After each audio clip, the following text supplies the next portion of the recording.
Imagine waking up tomorrow morning, the sunlight softly peeking through your curtains, birds singing outside, and the world waiting for you to begin your day. What's the first thing you do? Most of us, let's be honest, reach for our phones. We scroll, we check notifications, we compare our lives to someone's highlight reel, and before our feet even touch the ground, our minds are already filled with anxiety, pressure, and stress. But what if, just for one morning, we tried something different? What if, instead of checking messages, we checked our blessings? You see, gratitude is not just saying, thank you. It's a mindset, a way of seeing life through the lens of abundance rather than lack. It's not about having everything. It's about noticing everything you already have. And when you start your day with that awareness, something magical happens. Your entire outlook changes. Think about it this way. When you wake up and the first thought is, ugh, I have so much work to do, your mind instantly starts to feel heavy. But when you wake up and say, I'm grateful that I have work to do, that I'm healthy enough to do it, that I have people counting on me, the same situation feels different. Nothing outside has changed, but you have changed inside. That's the power of gratitude. Let me share a simple story. Once, a man was walking to his office on a rainy morning. He was upset because his shoes got wet, his bus was late, and he spilled coffee on his shirt. Everything seemed to be going wrong. As he grumbled, he saw a man sitting under a small shelter, smiling. Even though he had only one leg and was selling pens on the roadside, the man with the wet shoes suddenly paused. He realized that while he had been complaining about small inconveniences, someone else was celebrating life despite having so little. That moment hit him hard, and he whispered quietly, "Thank you." A gratitude changes the frequency of your thoughts. It tunes your mind to a higher vibration. You start to attract peace, clarity, and opportunities, not because life becomes perfect, but because you become peaceful. Try this every morning. Before you check your phone, take one deep breath and think of 3 things you are grateful for. It could be something as simple as, I woke up today, I have food to eat, or I have someone who loves me.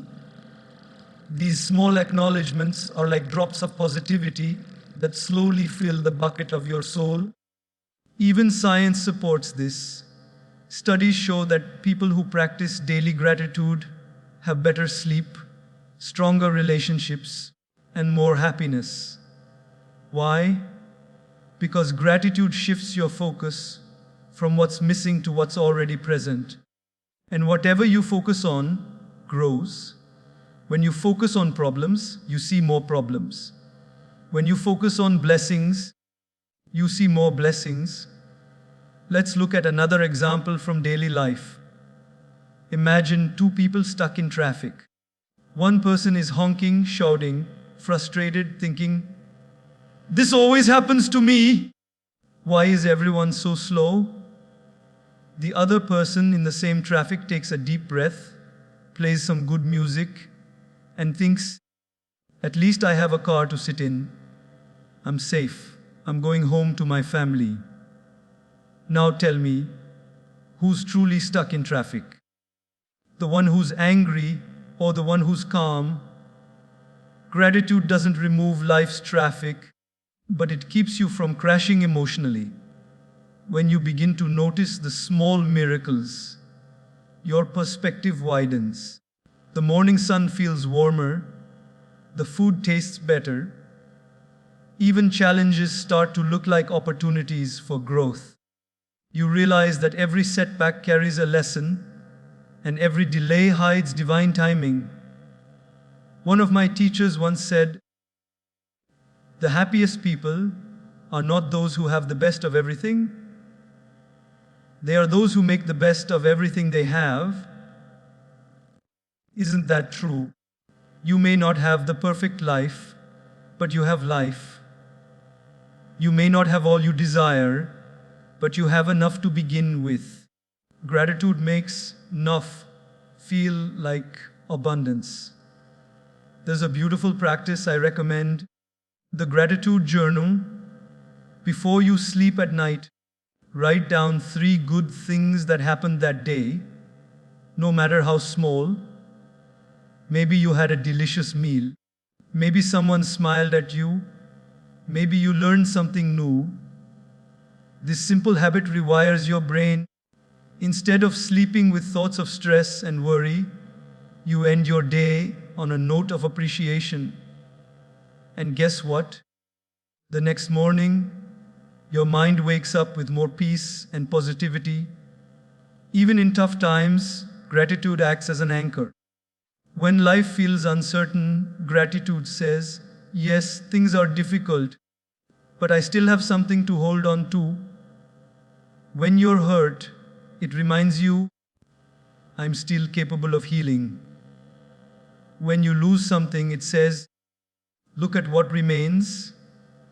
Gratitude doesn't deny pain. It gives you strength to move through it with grace. Think of a farmer. He works hard, faces sun and rain, sometimes even loses crops. But every season, he plants again.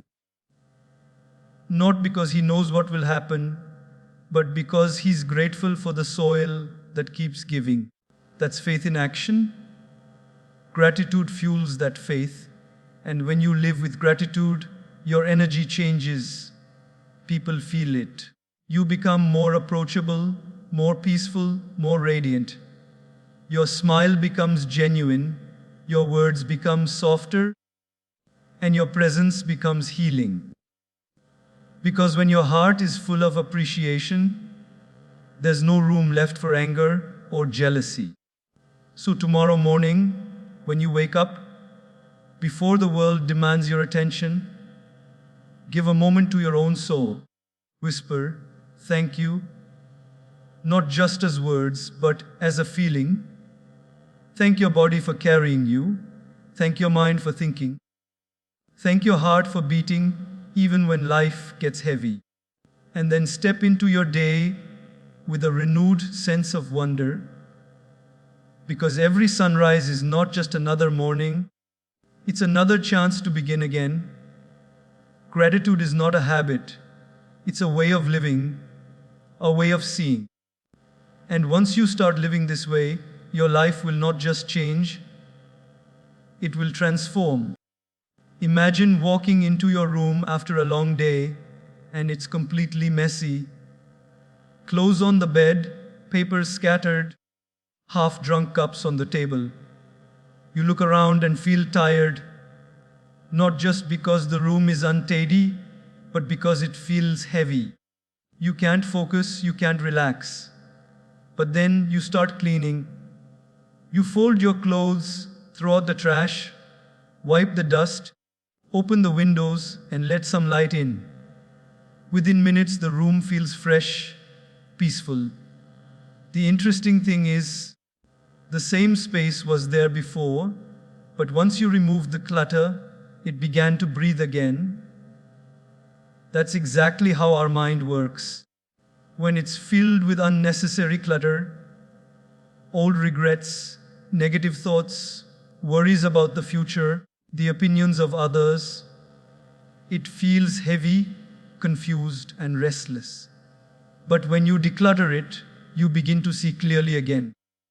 Peace doesn't come from a quiet world, it comes from a clear mind. Every single day, we collect thoughts like dust. Someone said something hurtful, and we replay it again and again. We made a mistake, and we keep punishing ourselves for it. We scroll on social media and fill our minds with comparison and doubt.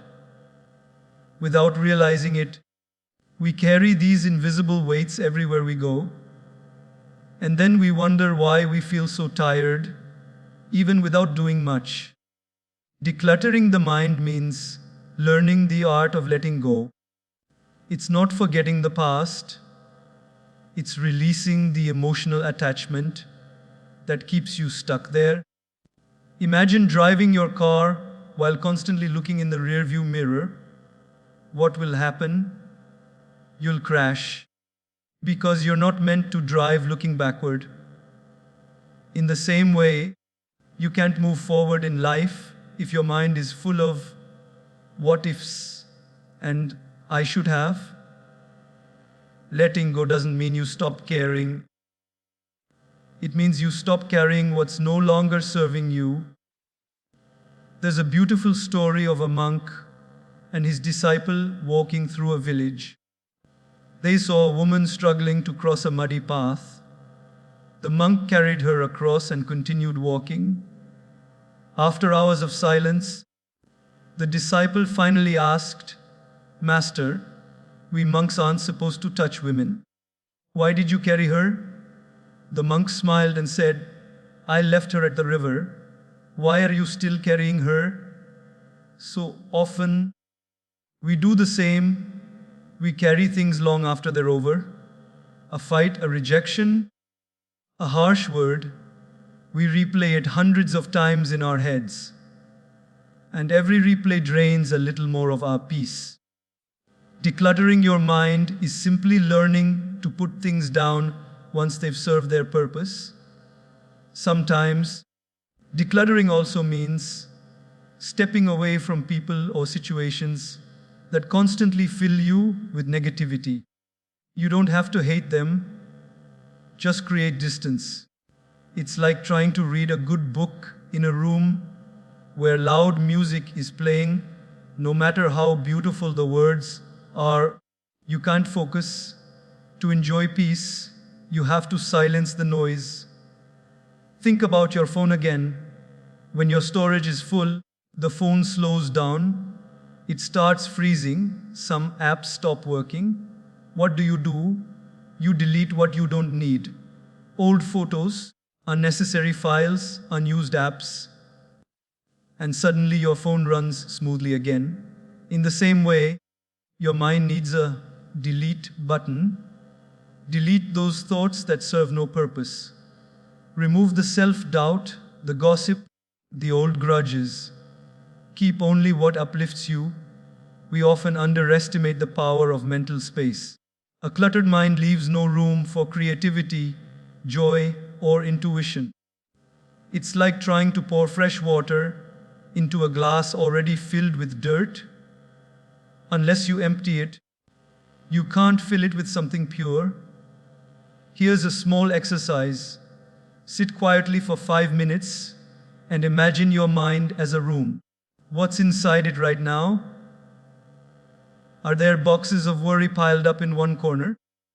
Is there dust from old heartbreaks lying under the rug? Are there loud voices of self-criticism echoing from the walls? Now imagine slowly cleaning that room, throwing out the worries you can't control, opening the windows to let positivity in, wiping away the old labels that others put on you. Feel that lightness. That's mental clarity. Decluttering also means forgiving, not just others, but yourself. You did the best you could with what you knew at that time. You made mistakes, yes, but those mistakes made you wiser. Forgiveness doesn't mean weakness, it means freedom. It's saying, I deserve peace more than I deserve to be right. And decluttering is not a one-time act, it's a daily practice. Just like dust keeps collecting, thoughts keep piling up. Every evening, take a few minutes to mentally clean up. Ask yourself, what am I holding on to today that I can release? A harsh comment, a small failure, a worry about tomorrow, let it go. Your mind deserves rest. I remember once meeting a man who said, I can't sleep. My mind never stops talking. When I asked him what he usually thought about, he said, everything, my past, my future, my mistakes, my fears. I told him, maybe your mind isn't overactive. Maybe it's just overloaded. And he paused, smiled, and said, that makes sense. Because sometimes it's not that we're overthinking, it's that we're overcarrying. Decluttering gives you back your energy. You start to focus better. You feel lighter, calmer, more present. Life feels less chaotic because your inner world becomes organized. And the beauty is, when your mind is clear, even simple things start to bring joy. The taste of your morning tea, the sound of rain, a child's laughter, all become more vivid. Why? Because you're finally here. You're not stuck in yesterday or lost in tomorrow. So, if your mind feels cluttered, remember, it's okay to pause and clean up. Throw away what doesn't serve your peace. Remove the labels others have stuck on you. Delete the unnecessary comparisons. Forgive the past. And then breathe. Because peace is not something you find. It's something that's already there, hidden under the clutter. All you have to do is uncover it. And once you do, you'll realize that the calm you were searching for wasn't lost. It was just buried under too much noise. Clear the space, and your inner light will shine again, brighter, softer, and beautifully at peace. There's a constant voice inside your head. It talks all day, every day. Sometimes it motivates you. Sometimes it discourages you. Sometimes it says, you can do this. But many times it whispers, you're not good enough. That voice is your inner dialogue, the private conversation you have with yourself every moment of your life. And whether you realize it or not, it shapes your confidence, your emotions, and even your destiny. The truth is, you become what you repeatedly tell yourself. If you constantly say, I'm unlucky, I can't do it, I always fail, your mind starts believing that story. But if you train that same voice to say, I'm growing, I'm learning, I'm capable, your life begins to move in that direction. Because words don't just describe your reality, they create it. Think about a child learning to walk. They fall hundreds of times, but never once do they say, maybe walking isn't for me. They keep trying. Why? Because they don't yet have that inner critic we adults have built over time. Somewhere along the way, as we grew older, we started believing the lies of self, doubt more than the truth of our potential. Your inner dialogue can be your best friend or your worst enemy. It's the difference between progress and paralysis. Imagine you have two wolves inside you. One represents confidence, hope, and courage. The other represents fear, insecurity, and negativity. Every day they battle for control. Which one wins? The one you feed. So what are you feeding your mind every day? Are you feeding it kindness or criticism? Are you nurturing it with self-belief or poisoning it with comparison? Let's take an example from daily life. You're about to start something new, maybe a job, a presentation, or a small business. You feel excited, but then your inner voice starts, what if I fail? What will people say? I'm not ready. You begin doubting yourself before even starting. That's like tying your own shoelaces together before running a race. You haven't lost yet. You've just stopped yourself from trying. Now imagine if, in that same moment, your inner voice said, I may not be perfect, but I'm prepared. I've done my best. I can learn whatever I don't know. That small shift in dialogue doesn't just boost confidence, it rewires your brain. It allows you to act, to take the first step, to try without fear. One day, I met a young man who said, I can never speak in public. I get too nervous. When I asked why, he said, because I always tell myself that I'll mess up. I smiled and told him, then stop saying that. He looked confused. I said, what if, instead of saying you'll mess up, you told yourself, I'm improving every time I speak? Your brain will start finding ways to make that true. The words we say to ourselves are like seeds. Plant fear, and you'll grow hesitation. Plant faith, and you'll grow confidence. Our inner dialogue often comes from the voices of others. Maybe someone criticized you in school, made fun of your dream, or told you you're not capable. You heard it so many times that you started believing it. But just because someone said something doesn't mean it's true. You have the power to rewrite that story. If your inner voice says, you're not enough, gently respond, I'm becoming enough. If it says, you always fail, answer, every failure is teaching me something.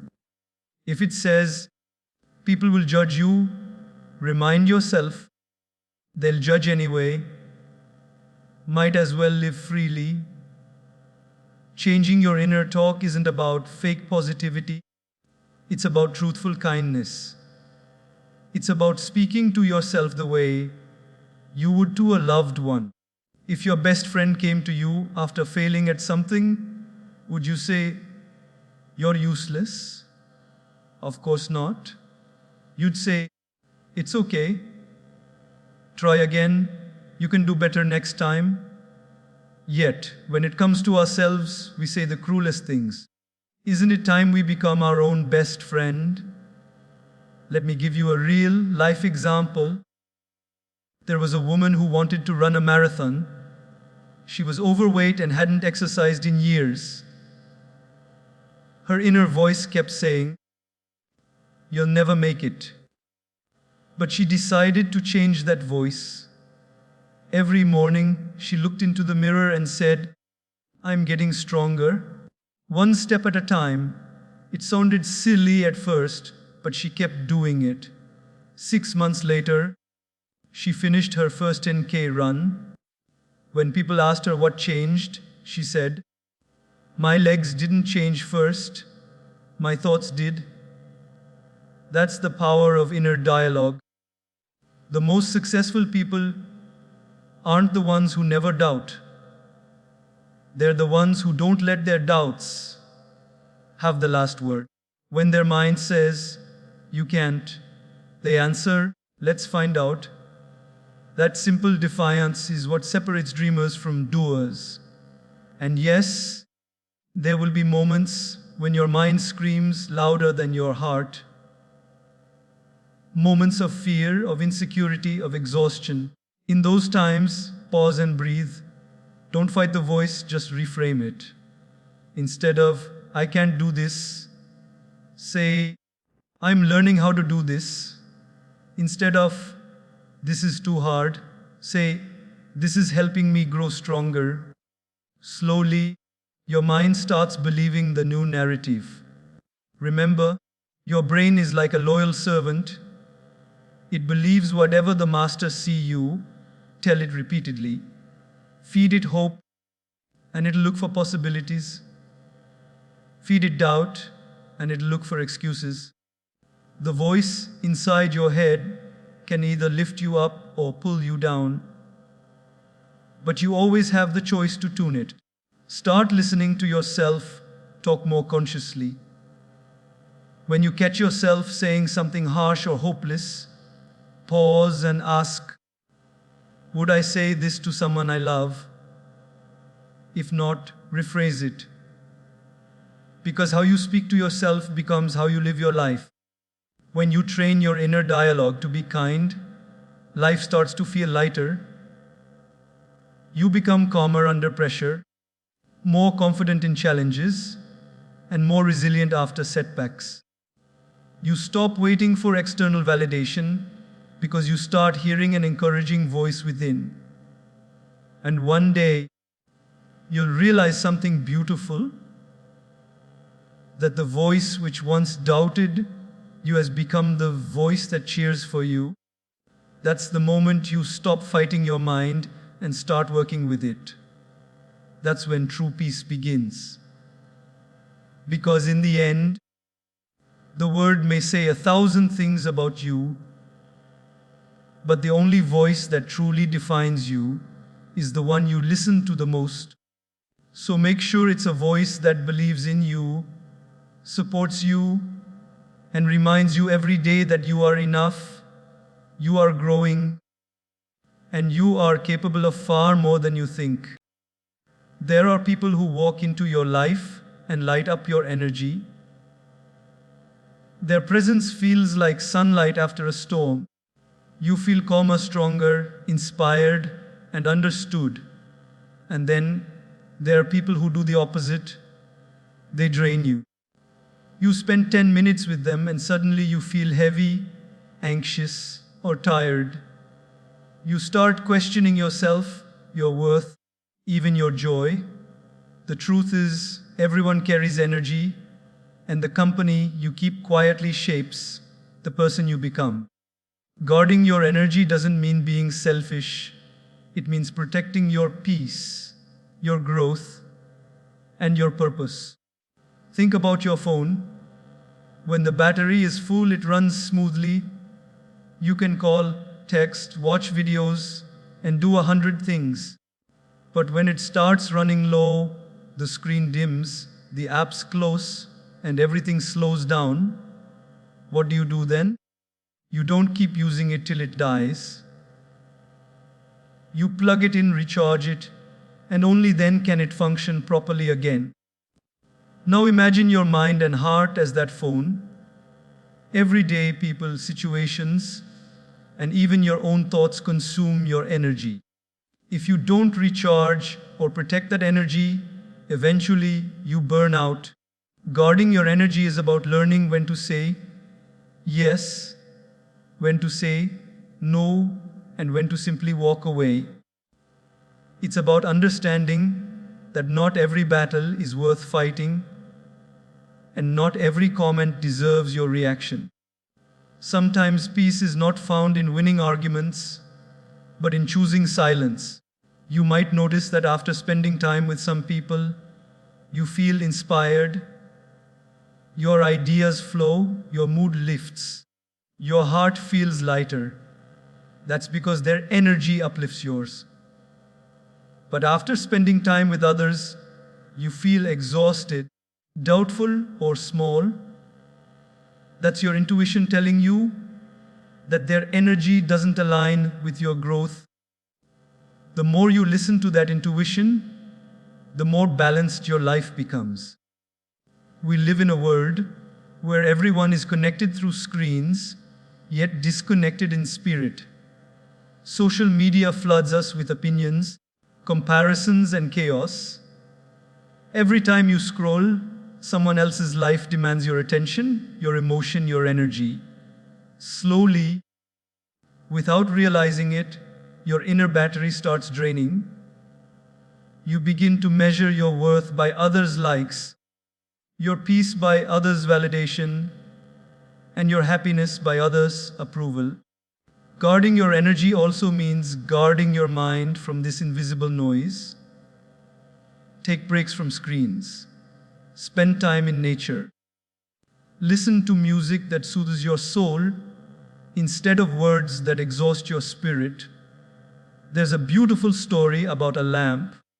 A man once asked a monk, "How do I protect my peace when the world keeps throwing darkness at me?" The monk smiled and said, "Be like a lamp. The lamp doesn't argue with darkness, it simply shines.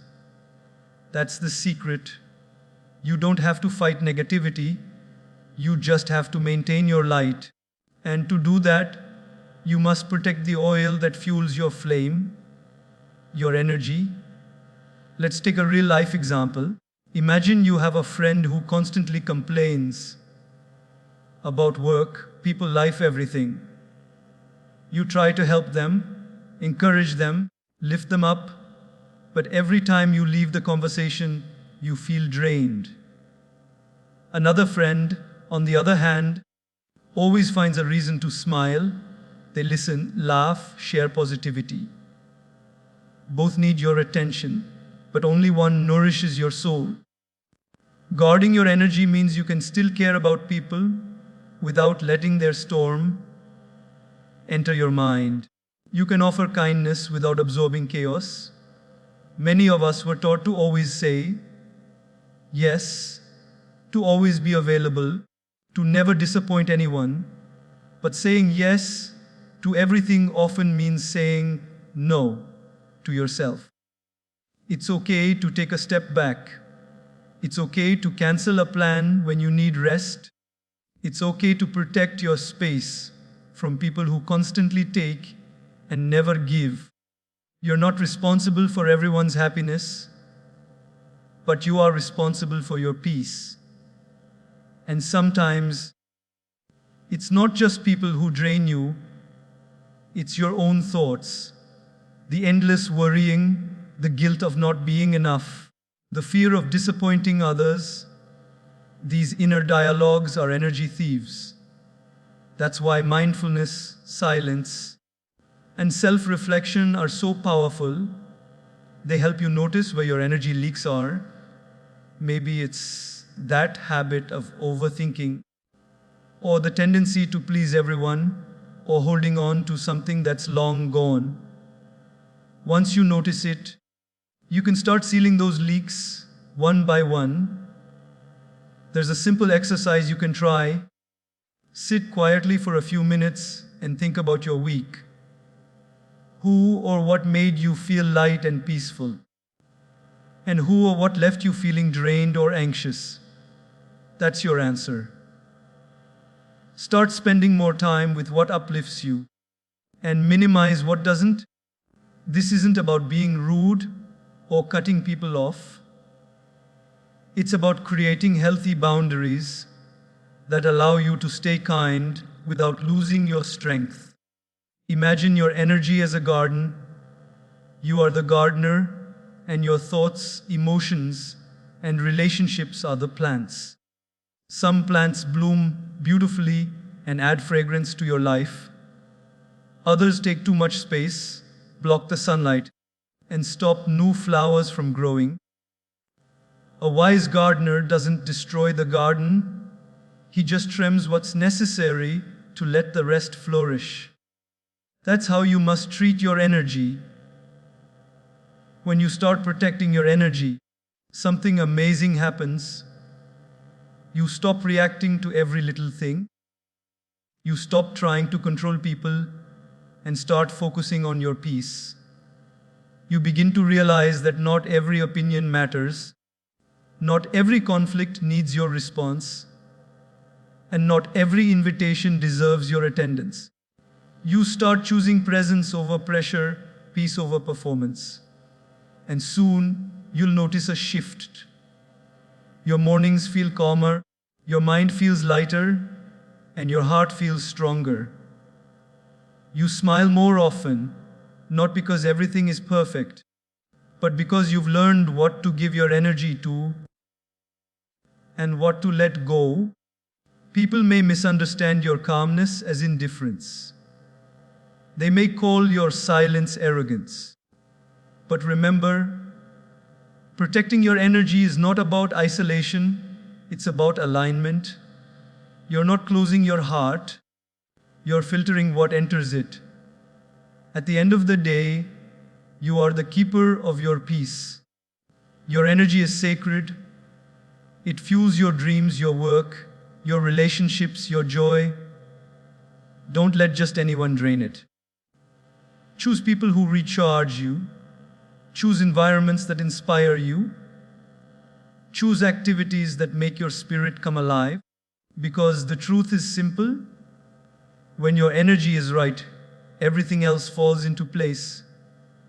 The way you speak, the way you think, the way you love, and the way you live all start to bloom.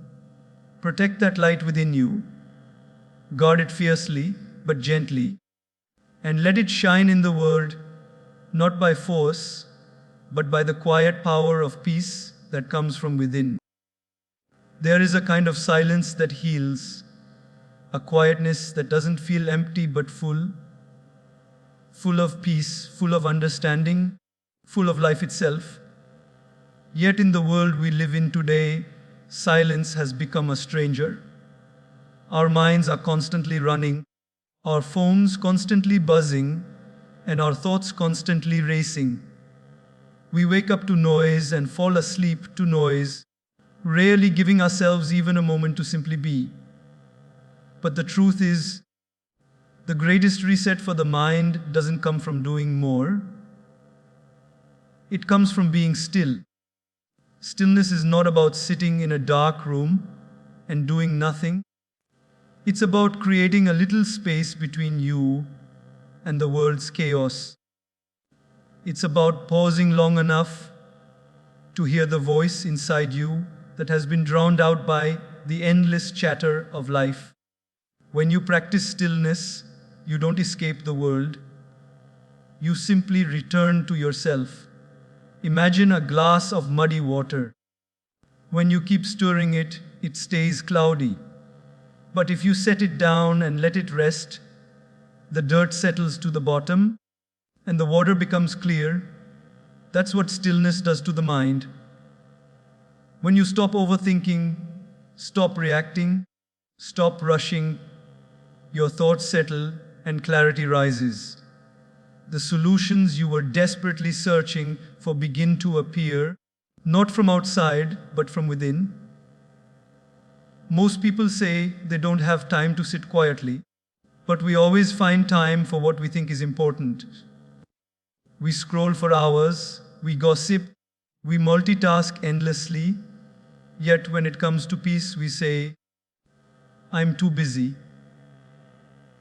What if I told you that taking 10 minutes of stillness each day could make the other 20, 3 hours more meaningful, more productive, and more joyful? There's a story of a woodcutter who was busy chopping trees from morning till night. One day a wise man watched him and asked, "Why don't you stop for a while and sharpen your axe?" The woodcutter replied, "I can't stop, I'm too busy chopping." The wise man smiled and said, "If you sharpen your axe, you'll chop faster and easier." The same is true for our minds. We are so busy doing that we forget to sharpen ourselves through stillness. Even nature understands this rhythm. The sun rises, but it also sets. The ocean waves crash, but they also retreat. The heart beats, but it also pauses between beats. Life itself moves in a balance between motion and rest. Yet we humans have forgotten how to pause. We chase, we rush, we hustle, but we rarely just breathe. Stillness is not laziness. It is inner maintenance. It is the moment when your soul takes a deep breath. When you sit quietly, without distractions, something beautiful happens.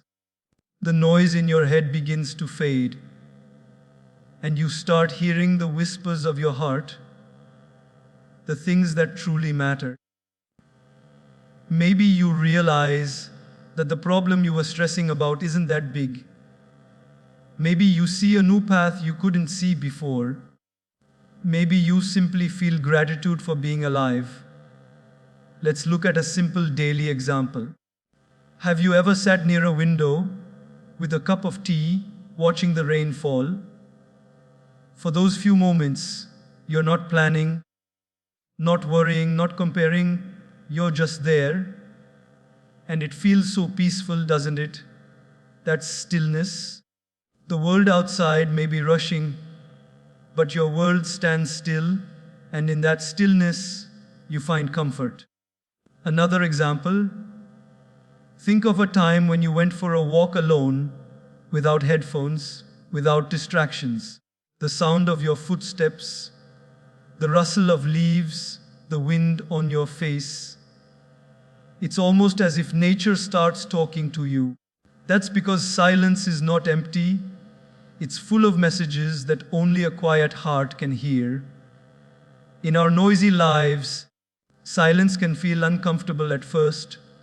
The moment we sit still, our mind starts racing. What should I do next? What if I'm wasting time? But if you stay with it, something shifts. You begin to notice your breath. You begin to feel present. And that's when real peace begins. You see, meditation or stillness doesn't have to be complicated. It's not about sitting cross-legged or chanting for hours. It's about awareness, being here right now. It could be while drinking your morning coffee, while watching the sunset, or even while listening to the sound of your own heartbeat. The more you practice it, the more you realize that peace was never missing. It was just buried under the noise. One day, a student asked his master, "Why do I feel restless even when I have everything I need?" The master took him to a pond and said, "Look at your reflection." The student looked, but couldn't see his face because the water was rippling. The master then said, "No, wait." After a few minutes, the water became still and the reflection appeared clearly. When the mind is restless, the master said, you can't see who you truly are. When it becomes still, everything becomes clear. We all have ripples in our minds, fears, regrets, distractions. But when we give ourselves the gift of stillness, we start seeing life as it really is, simple, beautiful, and meaningful. In moments of silence, you reconnect with something bigger. Call it your soul, your intuition, or even divine energy. That connection gives you strength and wisdom that the world cannot provide.